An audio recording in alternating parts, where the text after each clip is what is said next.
Okay, we're here today to go ahead and play a game of King's Bounty Armored Princess. I'll just be kind of doing a fairly quick walkthrough on a lot of things. I will probably edit out quite a few items in this. I'm not going to waste time with the entire storyline and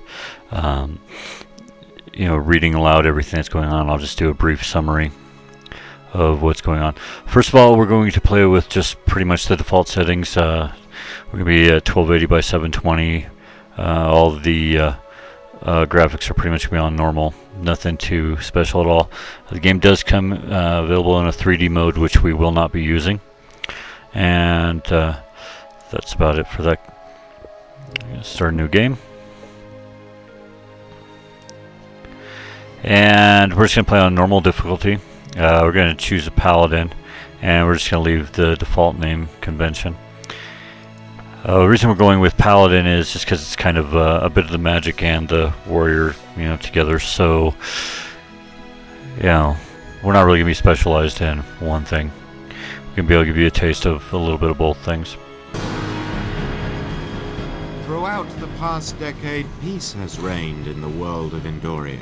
A treaty was signed between the humans, elves, and orcs, and a union of equals led by Mark Leonard the Wise brought to peaceful resolution all conflict across the land.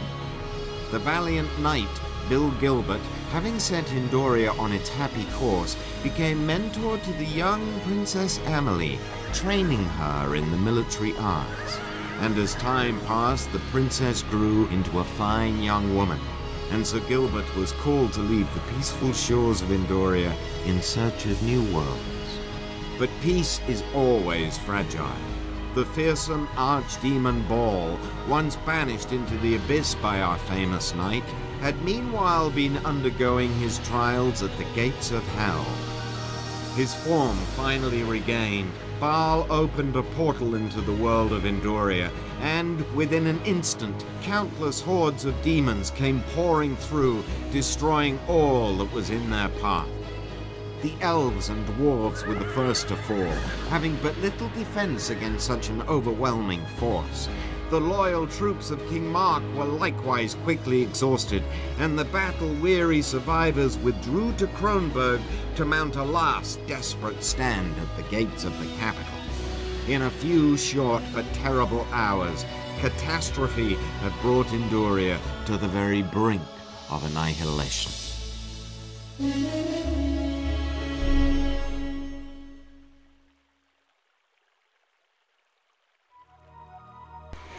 Okay, time to get started. First thing we have to do is go speak with the king, so he can kind of let us know what's going on. And he's pretty much going to say, "Oh, I'm going to, send you away so you can't get hurt, but I need you to give Chevarius here, the clock of time that Bill Gilbert left with you." And Chevarius is going to take off outside, and you have to follow him because he wants a clock of time so he can open up a portal to another world to go look for Bill Gilbert. But you're going to throw the clock of time down on the ground before he can, get it from you, and so to make it to where he has to cast the spell, and you go through instead.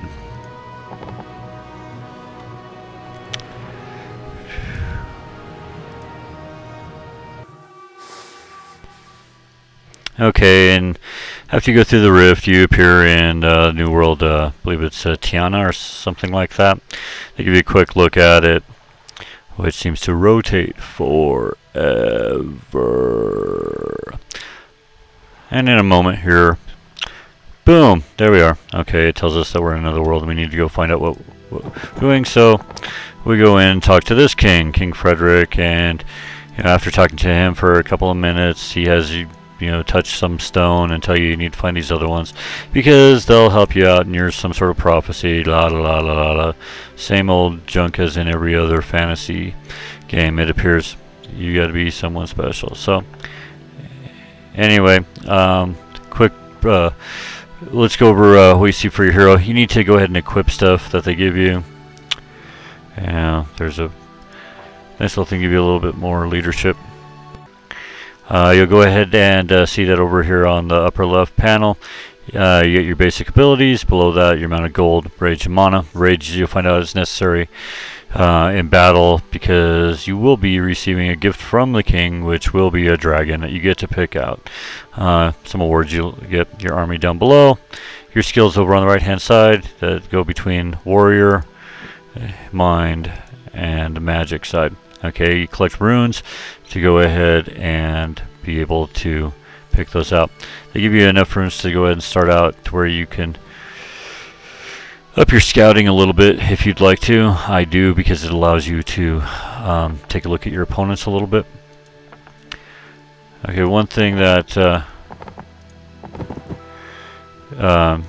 you'll find out in a little bit is it's advantageous in this game to not move large distances all at once.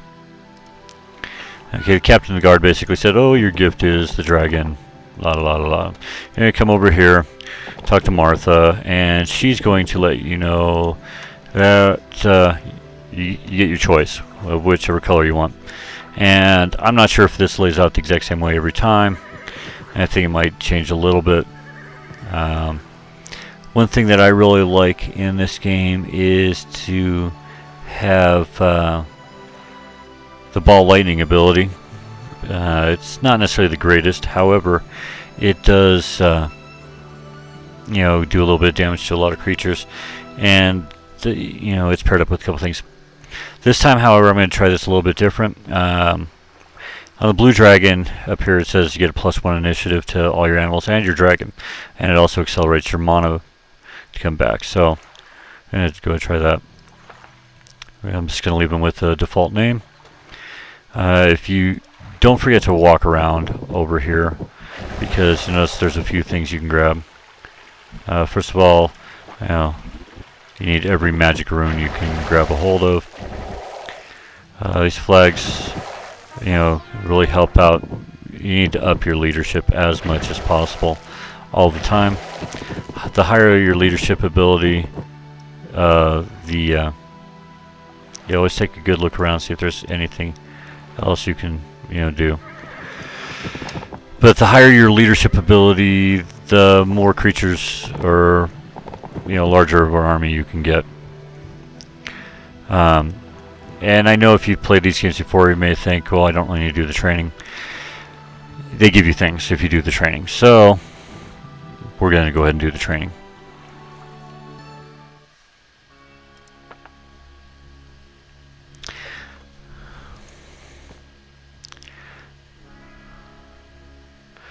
Okay. They basically just say they're going to teach you some stuff. And the first thing you get is some armor. So they give you a sword and a shield, I believe. Oh, wait, don't have it yet.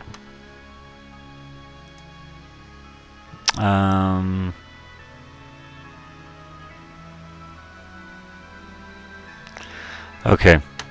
What you need to do, as I said, don't move around in large amounts. What you're learning here is to search. And what you're waiting for is a beam of light, pretty much.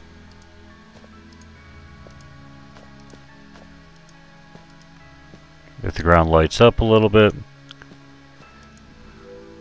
right like that, you can click on the shovel over here, and you can dig up some treasure.